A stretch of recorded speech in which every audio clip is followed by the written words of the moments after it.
Welcome to the Real Board Loft. I'm Trip Forman. I'm Ron Burgundy. And I met this guy in the board loft, and he told me his name is Adam Warden from AJW, which I'm just going to go with. And we're going to talk today about the AJW Classic Twin. Okay, so I got to be honest about it. I never have really been a retro board guy, and years ago I kind of made a little pact for myself. I said, I'm only going to try to shape boards that I specifically want to ride. Okay. And so for years I was always just making short boards, and then I ventured down the whole big wave gun path and started making a lot of guns. Stopped doing any long boards, fun boards per se, or things that I didn't specifically see myself wanting to actually shape myself and take out in the water. Right. Well, originally I'm from the East Coast. Waves here are really fast and quick. You ride narrow rockered out boards, typically work better. Yep. I've been on and off living in San Diego almost 20 years now, and I worked with a lot of old school guys over the years. Spent a lot of time hanging out at Diamond Glassing, and there's a lot of old school San Diego guys going in and out of there a lot. So anytime customers would ask me for a retro board, I'd say, oh, I'm not your guy. You Okay. gotta call my buddy here or this guy here. They're the best guy in town. They'll get you right. That went on for a really long time, and then a few years ago I moved and I started surfing wind and sea in the reefs in La Jolla a lot. It can get really good. It can be really funky, weird reef breaks. Right. Pretty much all the best guys are riding some sort of version of Stevie Laces in San Diego. Made tons of different fish designs. Guys are riding Simmons. Guys are riding tons of different types of crafts. Shortboards don't work the best there. Okay.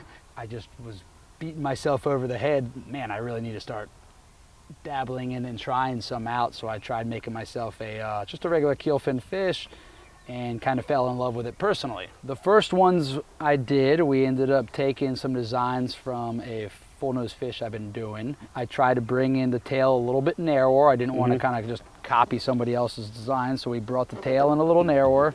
A lot of guys are running 11, even 12-inch tails. Or You're talking point to point, right? Point to point. A lot of guys are riding fish tails about that wide. Okay. We started bringing them even maybe an inch and a half narrower. And the first couple that I made, and I dropped the rocker a lot, the first couple I made just felt slow. And I was thinking, man, why is this so much slower? And so I found out that if I make it bigger, the bigger ones were working good, and I found myself enjoying it more in overhead waves, and actually good waves. Right. And I tend to ride my shortboard if the waves are underhead high, but if it's overhead in kind of a mushy point, I don't want to ride a gun. I don't want to ride a shortboard, so I started making, 5'10" keelfin fishes with big fins. And, For yourself? For myself. And how much do you weigh? I'm about 170, 6 foot tall. So that's, for a fish lengthwise, that's Yeah, long it's for longer. somebody your size. And a lot of people wanted to ride, 5'2s and 5'3s, 5'4s. And personally, the ones that I was making had a little more belly rocker. So let me see it. The main design had a little more belly rocker in here with a little more narrower tail. And then what I did to compensate was keeping a flat nose here, keeping a pinch down rail just so it could still knife a little bit and paddle good. And then the middle rail is, my version of trying to just keep it a little lower volume, and I still keep it plenty thick in here. The belly of the board has a little rolled V in the front, pretty subtle. Some going into a subtle double to V, not just a straight deep V all the way through. And so I just started making them myself and riding them, and so this is a 5'6".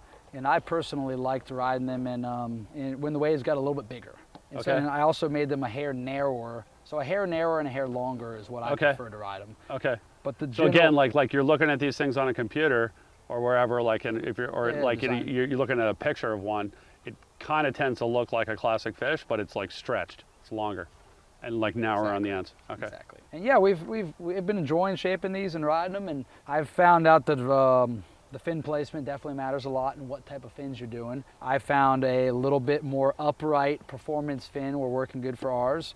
When you say more upright twin, and this is like its own little micro section right here. It's still a keel fin, but it's a more upright keel fin. Yes. So not like an MR style.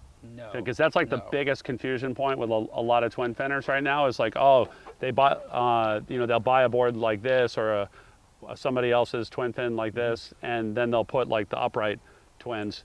They'll get confused on which twins to put in it. So when you say a more upright, it's a more upright keel fin, right? Correct. Okay.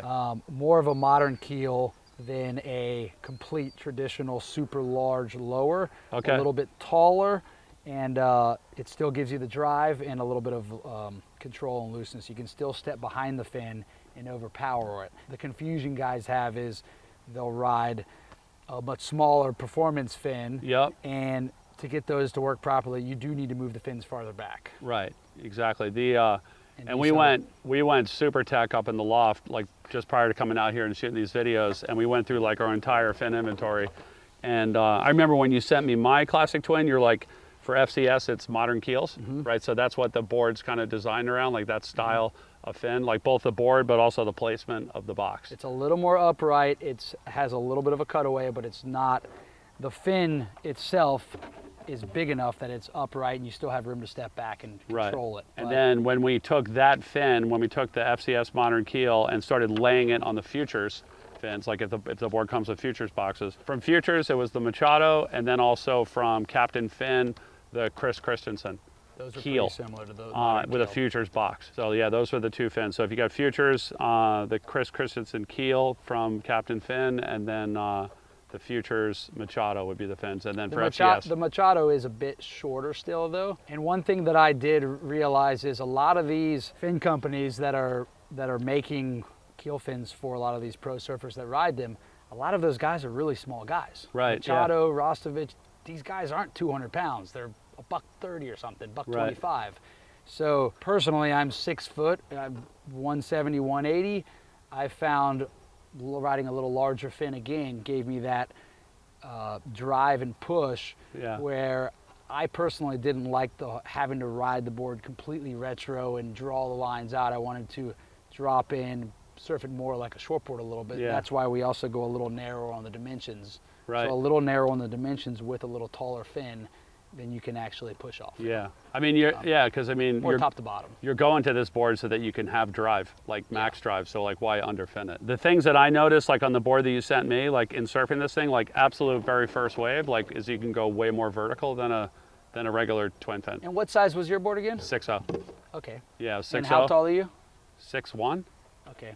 And there you go. So it's a little long. Yeah, yeah. For what some other brands might. But normally, like a normal, like, you know, again, like a board that people will mistakenly put this board in with other boards, you know, and like, so that style of board, like the old school fish, like just tends to like want to go like this down the line, like but super fast and do wraps and like just cover a lot of ground, where this thing immediately, literally on the very first bottom turn, very first wave, wanted to go more vertical. Than that board. So that was, you know, one thing that definitely stuck out. And then also just like how much you pulled the rails down, like how much foam you took out of here, like up in the front half of the board for getting the rail in the water was, I think, noticeable as well. And then the narrowness, you know, front side, whatever, but backside, I think it definitely helps, you know, like having the board be narrower and like getting the thing up on rail and like getting going.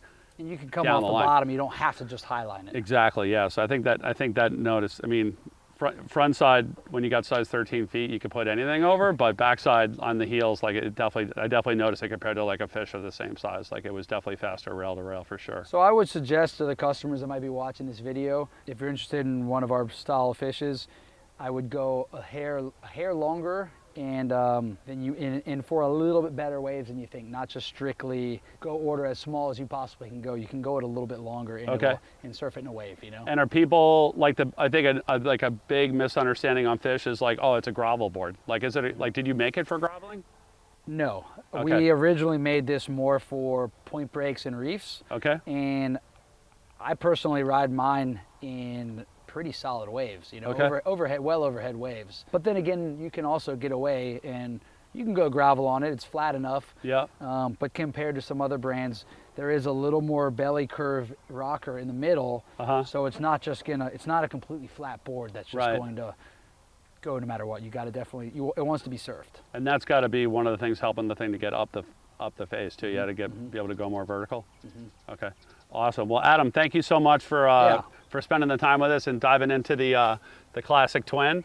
If anybody out there has any questions on the AJW Classic Twin or would like to place an order for one or any of the AJW boards, you can always give us a call at the shop, 252-987-6000, or look us up online, realwatersports.com/surfing. Thanks for tuning in.